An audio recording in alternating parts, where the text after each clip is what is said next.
Purposely. Your life, God's purpose. Listen at purposely.com.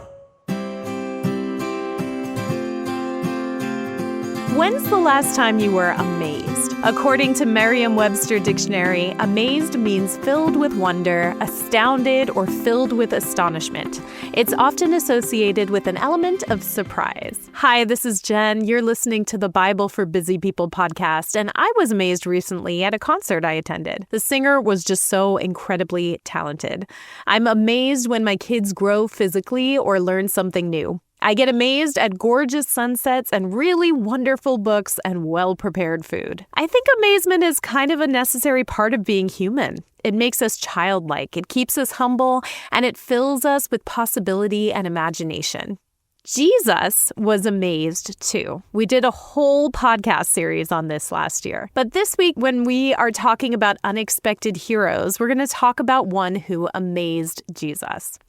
In Matthew 8, verse 1, it says, "When Jesus came down from the mountainside, large crowds followed him. A man with leprosy came and knelt before him and said, 'Lord, if you are willing, you can make me clean.' Jesus reached out his hand and touched the man. 'I am willing,' he said, 'be clean.' Immediately he was cleansed of his leprosy.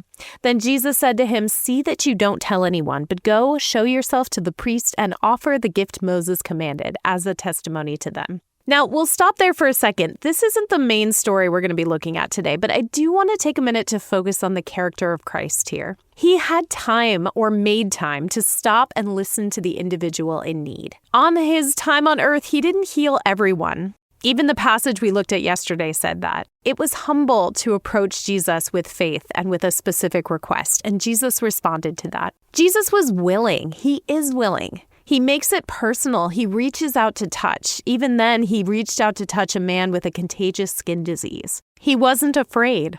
He told the man to go to the temple, and with a skin disease, the man wouldn't have even been able to enter the temple. Jesus brought not only healing, but cleansing and connection. In the version told in the book of Mark, it says that the man said, "If you are willing, you can make me clean," and that Jesus was indignant, although many translations say he was filled with compassion. This has always made me wonder if Jesus' compassion looked like indignation, because he was indignant that this man had to suffer in this way. Less so that he was indignant at the request. Jesus was not afraid to reach out and touch. But in the next part, we see that touch didn't always factor in. In verse 5, it says, "When Jesus had entered Capernaum, a centurion came to him asking for help. 'Lord,' he said, 'my servant lies at home paralyzed, suffering terribly.' Jesus said to him, 'Shall I come and heal him?' The centurion replied, 'Lord, I do not deserve to have you come under my roof, but just say the word and my servant will be healed. For I myself am a man under authority with soldiers under me. I tell this one, go, and he goes, and that one, come, and he comes. I say to my servant, do this, and he does it.' When Jesus heard this, he was amazed and said to those following him, 'Truly, I tell you, I have not found anyone in Israel with such great faith.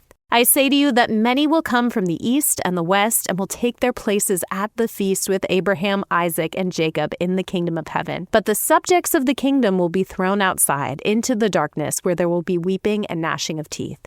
Then Jesus said to the centurion, 'Go, let it be done just as you believed it would.' And his servant was healed at that moment."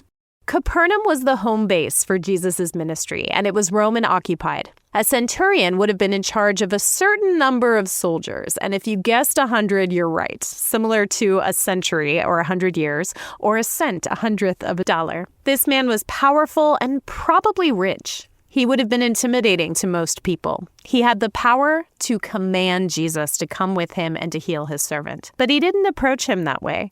He told Jesus the problem, and Jesus responded this way, "Shall I come and heal him?" He was at the ready, but the centurion stopped him. There's something so simple about this man's faith. Like, this is just how it is.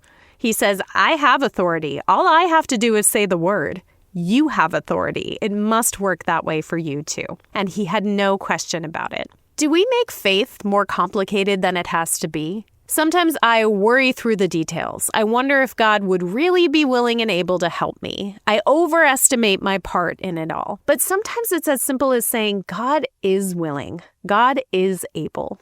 I'll leave my request with him and see what he does.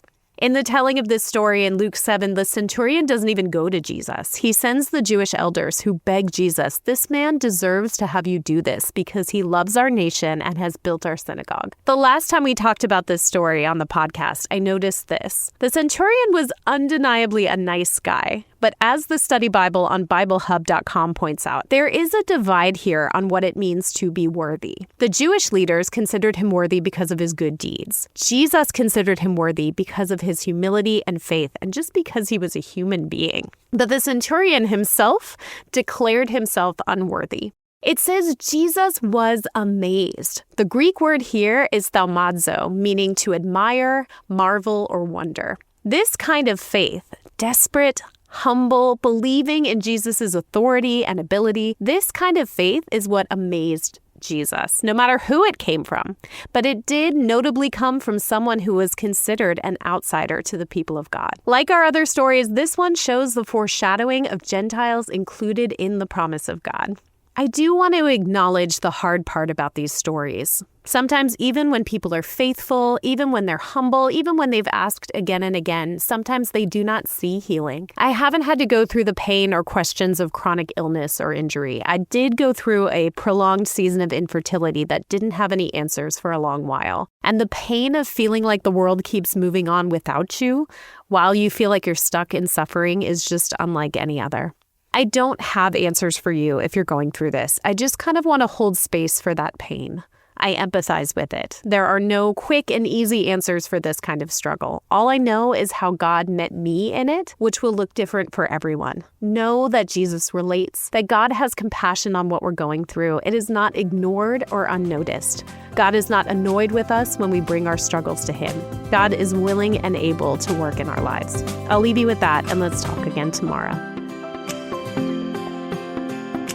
If you're listening to this podcast, I'm going to assume two things about you. First of all, that you're a busy person. And second, that you are in need of a restful break. Cannon Beach Conference Center is the place for a beautiful coastal retreat. Whether it's one of their enriching conferences or your own church or ministry event, you can find out more at 800-745-1546 or visit cbcc.net. Thank you to Cannon Beach Conference Center for sponsoring the Bible for Busy People. Thank you for listening to The Bible for Busy People. If you need prayer or want to go deeper in your faith, visit our show notes. Will you take a moment to share with a friend and leave a review? It helps the Bible get into even more people's minds and hearts. Find more podcasts that will recharge you at purposely.com.